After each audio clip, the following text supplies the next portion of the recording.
ఎత్తడానికి విశ్వ ప్రయత్నం చేస్తున్నామని చెప్పేసి చంద్రబాబు నాయుడు చెప్పారు. మరోపక్క స్త్రీ శక్తి పథకం ద్వారా మహిళలకు ఉచిత ప్రయాణ సదుపాయం కల్పించడం ద్వారా మహిళల అభ్యున్నతి ముందుకు వెళుతుందని చెప్పేసి చంద్రబాబు నాయుడు చెప్పారు.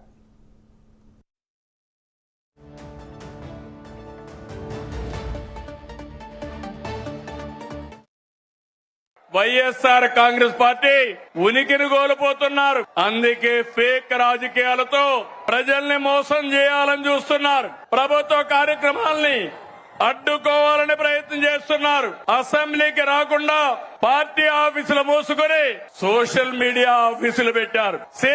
సిద్ధమని ఎగిరిపడ్డారు. అసెంబ్లీకి రండి, చర్చకు సిద్ధమా అని సవాలు విసిరుతున్నా అనంతపురం నుంచి. అవునా కాదా తమ్ముళ్ళు అని అడుగుతున్నా. అసెంబ్లీకి రావాలనా లేదా అని అడుగుతున్నా. ప్రతిపక్ష హోదా కావాలంటారు. రాజకీయాల్లో ఓనామాలు తెలియని వాళ్ళు. ప్రతిపక్ష హోదా నేనిచ్చేది కాదు. ఎవరిచ్చేది చెప్పండి? మీరిచ్చేది ప్రతిపక్ష హోదా. ముఖ్యమంత్రి పదవి ఎవరిచ్చారు? నాకు ఎవరిచ్చారు? తమ్ముళ్ళు, మీరందరూ కలిసి ఆ నాయకుడికి ఒక క్లాస్ తీసుకోవాలా?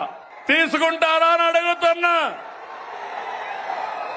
ప్రతిపక్ష హోదా అడగకుండా అసెంబ్లీకి రావాలని అవునా కాదా అని అడుగుతున్నా.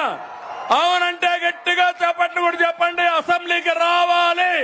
లేకపోతే ఏం చేయాలి? రాజకీయాలకు అర్హులా ఇలాంటి వాళ్ళని అడుగుతున్నాను మిమ్మల్ని.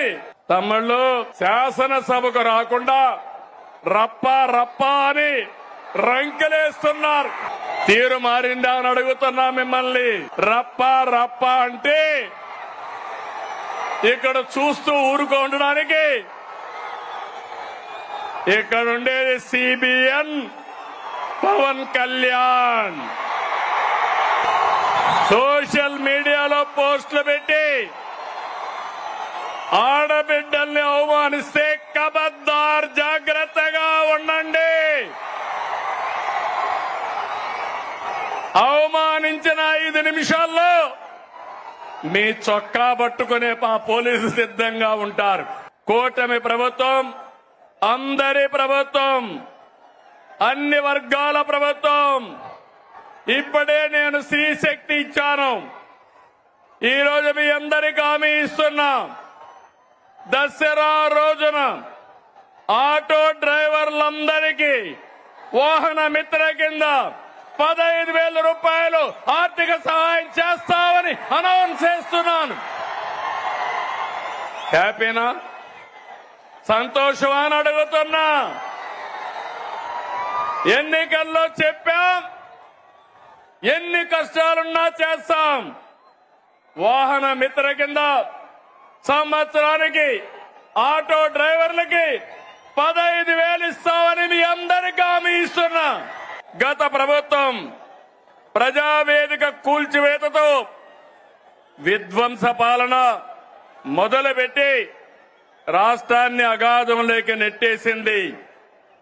10 లక్షల కోట్ల అప్పులు, తప్పులు, పాపాలు, అక్రమాలు, వేధింపులు, దోపిడీలు, దౌర్జన్యాలు, మహిళలపై అత్యాచారాలు, అవినీతితో అంతటా అశాంతి, అభద్రత కలిగించారు.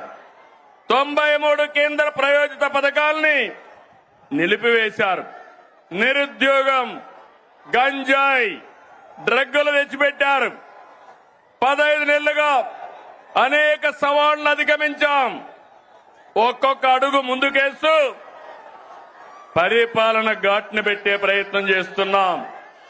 నిర్వీర్యమైన వ్యవస్థల సరిదిద్ది మాట ప్రకారం అన్ని పథకాలు మారుస్తున్నాం. ఎన్ని ఆర్థిక ఇబ్బందులున్నా సూపర్ 6 అమలు చేస్తున్నారు.